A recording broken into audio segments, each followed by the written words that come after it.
అదే రాజ్మహల్. చాలా ప్రమాదకరమైన ప్రాంతం. ఒక్క క్షణం ఏమరపాటుతో ఉన్నా మన ప్రాణాలు గాల్లో కలిసిపోతాయి. అందుకే మనం వేసే ప్రతి అడుగు చాలా జాగ్రత్తగా వేయాలి. Be alert. Come on, follow me.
My dear officers, ఇదే దండకారణ్యం.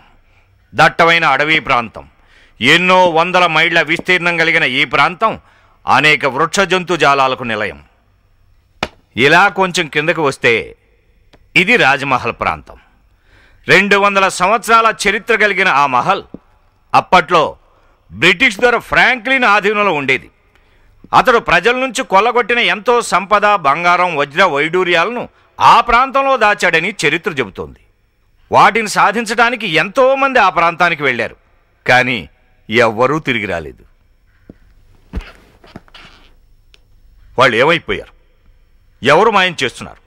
క్రూరమృగాలు చంపేస్తున్నాయా? ఆటవికులు చంపేస్తున్నారా? దెయ్యాలు చంపేస్తున్నాయా? లేక మనిషి రక్తం రుచి మరిగిన అడవి దొంగ వీరభద్రం చంపేస్తున్నాడా? ఎవరు ఈ పని చేస్తున్నారు? ఈ మిస్టరీ ఛేదించడానికి వెళ్ళిన ఆఫీసర్స్ కూడా కనిపించకుండా పోయారు. ఈ సమస్య ఎప్పటిది కాదు, గత 15 సంవత్సరాలుగా వస్తున్నది. కానీ అసలు కారణం ఎవ్వరూ కనిపెట్టలేకపోతున్నారు. ఇక్కడేమో ఒక పక్క ప్రభుత్వం, మరో పక్క ప్రజలు, ఇంకో పక్క మీడియా మన డిపార్ట్మెంట్ అసమర్థతను వేలెత్తి చూపిస్తున్నాయి. మొన్నటికి మొన్న మన ఆఫీసర్ విక్రమ్ కూడా అక్కడికి వెళ్ళి తిరిగి రాలేదు. అందుకే ఈ పరిస్థితి ఇంకోసారి రాకూడదని నేను ఒక నిర్ణయానికి వచ్చాను. ఎన్నో క్లిష్టమైన కేసుల్ని అవలీలుగా సాధించి డేరింగ్ డాషింగ్గా పేరు తెచ్చుకున్న రవీంద్రను ఈ మిస్టరీని ఛేదించడానికి పంపించాలనుకుంటున్నాను.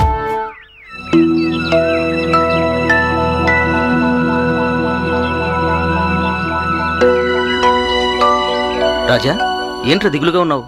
మీ ఇంటి దగ్గరికి వెళ్తే ఇక్కడున్నావు అని చెప్పారు. మీ అన్నయ్య విషయం తెలిసింది. చాలా బాధపడుతున్నాం. మనసులో నువ్వెంత ఫీల్ అవుతున్నావో అర్థమవుతుంది. తలుచుకుంటేనే నాకు ఏడుపు వస్తుంది. మొదలెట్టావా? మధ్యలో నీ ఏడుపేంటి? విసిగించుకో. రాజా ప్లీజ్, నువ్వలా మూడీగా ఉండకు. అదేం లేదు, కాకపోతే అన్నయ్య చనిపోయాడా లేక ఎవరి చేతిలో అయినా బందీ అయ్యాడా అని అదే నన్ను బాధ పెడుతుంది. ఏంట్రా నువ్వనేది? అవునరా, ఇంతవరకు అందరూ వార్తలే చెప్తున్నారు, వాస్తవాలు చెప్పడం లేదు. అర్థం కావట్లేదురా, డీటెయిల్డ్గా చెప్పవా ప్లీజ్? చెప్తాను. అన్నయ్య ఫారెస్ట్కి వెళ్ళాడు, కానీ అక్కడేం జరిగిందో ఆ మనిషి కనిపించకుండా పోయాడు. ఎందుకు అలా జరిగిందో చెప్పలేకపోతున్నారు. ఏం జరిగి ఉంటుందో అలాంటి వివరాలు డిపార్ట్మెంట్ వాళ్ళు సరిగా చెప్పడం లేదు. జస్ట్ మిస్ అయ్యాడంటూ చేతులు దులుపుకుంటున్నారు. ఎలాంటి ఫర్దర్ ఇన్వెస్టిగేషన్ డీటెయిల్స్ కూడా చెప్పలేకపోతున్నారు. అందుకే ఆ మిస్టరీ ఏంటో తెలుసుకోవడానికి నేను ఫారెస్ట్కి వెళ్ళడానికి నిశ్చయించుకున్నాను. వాట్? ఎస్, ఫారెస్ట్కి వెళ్తావా? అవునరా, ఫారెస్ట్కి వెళ్ళి అన్నయ్యని వెతకడంతో పాటు ఆ మిస్టరీని కూడా ఛేదిస్తాను. ఈ ఆపరేషన్లో నా ప్రాణాలు పోయినా పర్వాలేదు. ఏంట్రా మాటలు? నీకు మేమంతా లేమా? నీతో పాటు మేము వస్తాం. వెరీ గుడ్ రాజా, చాలా మంచి నిర్ణయం తీసుకున్నారు. మిమ్మల్ని అభినందిస్తున్నాను. ఇలాంటి సాహస స్ఫూర్తే ఈనాటి యువతకు ఎంతో అవసరం. నాకు చాలా సంతోషంగా ఉంది. Thank you sir. బై రాజా, నువ్వు మా ఇంటికి వస్తే మీ సాహస కార్యానికి ఉపయోగపడే అతి ముఖ్యమైన వివరాలున్న ఫైల్ ఇస్తాను. Okay sir. Good luck. Bye sir. Bye students. Bye sir. Raja, ఇది ఫారెస్ట్కి సంబంధించిన ఫైల్. నీకు కావలసిన అన్ని వివరాలు దీంట్లో ఉన్నాయి. నువ్వు చేయబోయే సాహసయాత్రకు ఇది చాలా ఉపయోగపడుతుంది.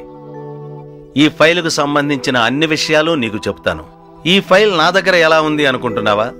ఇప్పుడు నీకు జరిగిన సంఘటనే కొన్ని సంవత్సరాల క్రితం నాకు జరిగింది.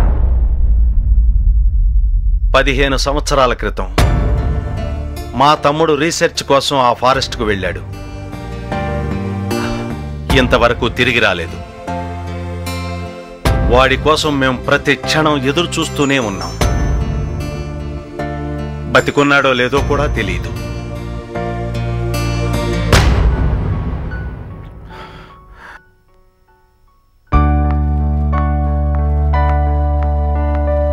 రామరా,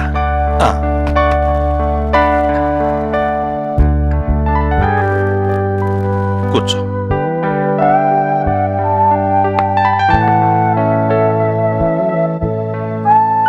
ఈ అమ్మాయి శిరీష, మా తమ్ముడు కూతురు. హాయ్. వాడు ఫారెస్ట్కి వెళ్లే నాటికి దీనికి ఊహ కూడా సరిగ్గా తెలియదు. కన్న తండ్రిని చూడాలని, ఆ తండ్రి ఎప్పుడొస్తాడా అని ఆశగా ఎదురు చూస్తోంది. ఆ తండ్రి వస్తాడా? వస్తే ఎప్పుడొస్తాడు? కాఫీ తాగు. Okay sir.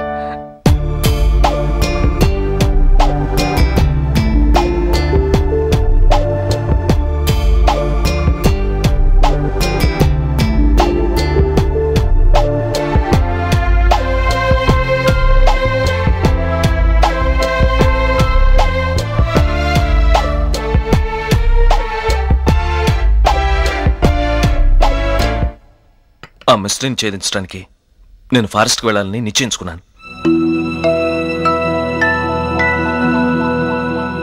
ఈ అడ్వెంచర్లో నీకు విజయం కలగాలని మనస్ఫూర్తిగా కోరుకుంటున్నాను. Good luck. Thank you sir.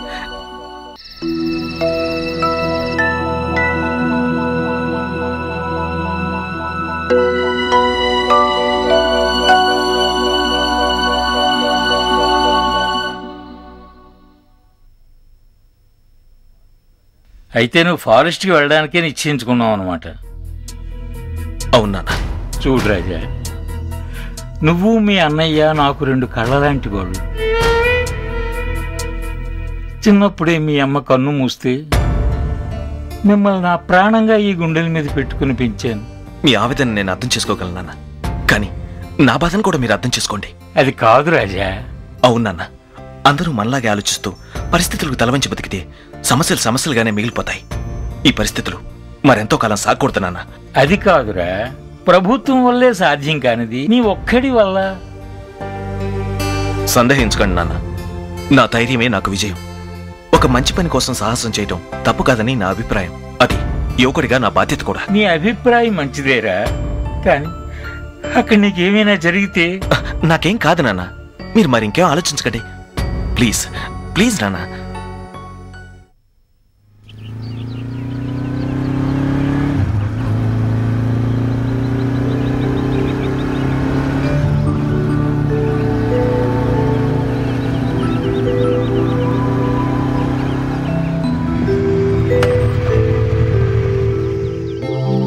Hi. Hi.